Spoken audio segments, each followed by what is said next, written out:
So it's late winter 1985, my senior year in high school, and my friend and classmate Kathy asks me to join her and another friend Charles on a day ski trip to Western Pennsylvania. Kathy's not just a friend of mine, she's my supplier. She works part-time after school at a high-end candy store, Chez Chocolat, in the Walt Whitman Mall, conveniently nestled between Sears and Burger King. My weekly visits always end with me leaving with a free bag of delicious Belgian chocolate. So when Kathy asks me to join her and Charles on a trip, I can't refuse. Kathy's an experienced skier. She and her family have been skiing for years. My skiing expertise is limited to having just recently watched the 1984 Winter Olympics on my parents' Sony Trinitron TV. We arrive at the ski lodge, and I grab a pair of rental skis that are purple. They're about half a size too small, but purple's my favorite color. And at that point, at age 18, I'm thinking that fashion is more important than form, so I rent the skis. I sign up for a very introductory ski class on the beginner slope. I learn the beginnings of turning and snow plowing and holding my poles. And Kathy gets bored and quickly grabs me and Charles off the beginner slope and says, "I'm going to teach you how to ski on the intermediate slope." It was then it first occurred to me in life that being good at something is not necessarily the same thing as being able to teach someone. Kathy jumps on the ski lift. Charles and I grab the seat behind her. My legs are dangling over the treetops, and my fear of heights is suddenly overwhelming and my heart is racing.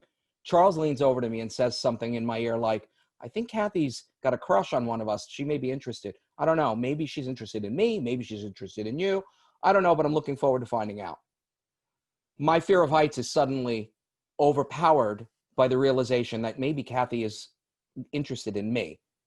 And this is a problem because I'm a shy kid and a teenager who hasn't come exactly to the fact and the realization that I'm gay. And while I am pretty sure I'm not ready to tell those people I care about that haven't come out yet, I am positive I'm not ready to be out on a day ski trip with my two high school classmates. We get to the top of the slope. We're way up at the top and we're looking down at the lodge, and I'm staring down at this abyss beyond me. Kathy's barking orders and telling us how to zigzag in a motion like a Christmas tree in order to slow and control our descent properly down the hill. Suddenly, the fear is overwhelming, and I get this urge to get away from the situation.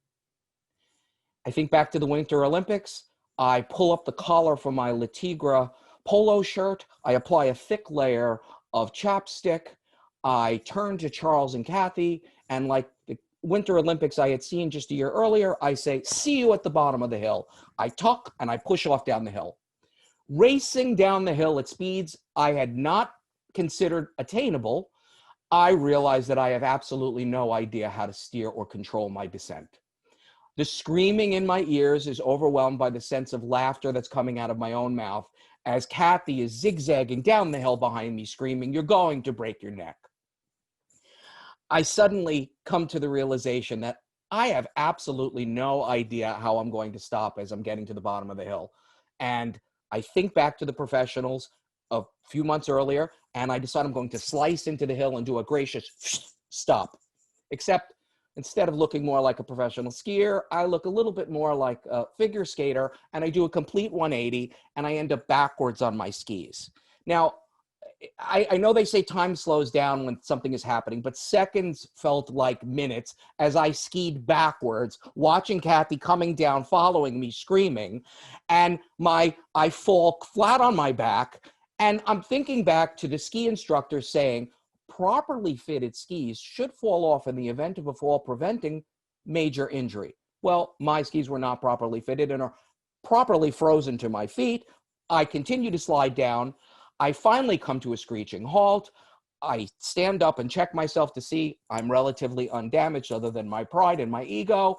I brush off my soaking wet members only jacket and my corduroy jeans, pop off my skis, and decide to head to the lodge.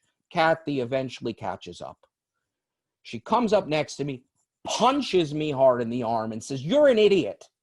Then she winks, smiles, grabs Charles by the arm, and pulls him back up to the ski lift where the two continue up and down the hill for the rest of the afternoon, enjoying each other's company. Well, apparently my bold move had broken whatever interest Kathy may have had in me, and I'm not really sure if I'm the one she was interested in. But for me, I return to the lodge, I get a hot chocolate, and I sit by the fire, and I reflect on my first downhill ski racing experience.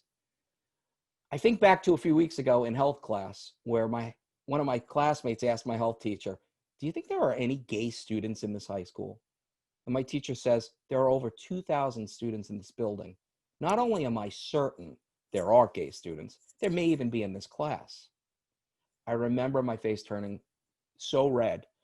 I felt like the world could see me for what I was before I had expressed it to myself or to those that I loved. Well, my face was just as red now sitting in front of the fire, except it was red from windburn, from blood pressure, and from the excitement of letting go. It was the beginning of my experience of being able to express to myself, this is who I am, and I'm about to start a journey that's going to take a while. Well, it was a few years before I was actually able to say the words out loud to Kathy or to anyone else. This is me. I'm gay. Love me for who I am. It was my first and my last time skiing.